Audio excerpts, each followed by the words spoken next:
Okay, meron pa tayo ditong isa mga boss, Senlo ulit. Ayan, napakalakas din ito mga boss. Yun oh, grabe, lakas ng ilaw na rin. Low pa lang yan mga boss oh. Ayan ang high niya, beam niya. So, ayan oh, lakas boss oh. Grabe ba? Malakas pa yun sa sus. Ganda boss. Ganda oh. Ang lakas ng isang haray. Grabe yung liwanag oh. Akin na lang ito, lagay ko sa MT-09 ko. Ang lakas mga bossing. So ito ay, anong tawag dito? X1 GT Big Eye. Ito yung mga boss. Grabe ang lakas ng ilaw na ito mga boss. So ito yung natin T1, patingin nga ng T1. So yung difference look ng T1 at saka GT.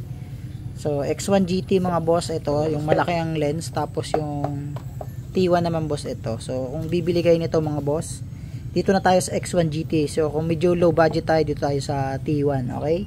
So ilang mga boss, at napakaganda ng ilaw na to. So yun, hintayin nyo at maghahanap tayo ng mga customer na ma-install natin ito, at then i-review natin dun sa dilim, ano? So pag may time tayo, punta tayo dun sa may lupa namin dun para testingin ito. So kung mapapansin nyo boss, yung pan niya ito, ayan, nasa likod. Ito naman nasa side yung pan niya mga boss oh. Itong T1. So pero kung palakasan mga bossing, ito tayo sa X1 GT. So nakaluwa na yung salamin niya oh, yung pinakang lens. So napakalakas niya mga bossing. So perfecto dun sa mga mahilig mag-ride sa gabi. Pangalawa, dun sa mga mahilig mag-endurance, ano. Siguro kung meron kayo nito left and right, ano, set, talaga namang kitang-kita nyo ang mga aso sa tabing daan. So yun mga boss, available yan sa ating shop. Pasya lang po kayo dito anytime, anywhere. Kahit masawa ang weather, gagawin natin yan. So yan, dito tayo sa ating munting shop, sa ARCM Motor Shop. Dito lang yan sa Barangay 7, Lipa District Hospital, tapat Morning Glory Street.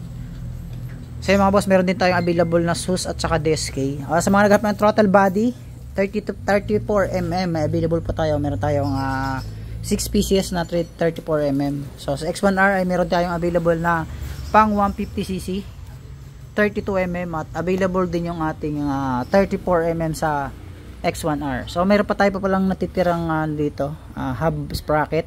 So X1R din yan mga boss. Yan, sa mga naghahanap naman ng mga brake hose, silver and black, available din yan mga boss, mga S-series. So yun mga bossing, let's go.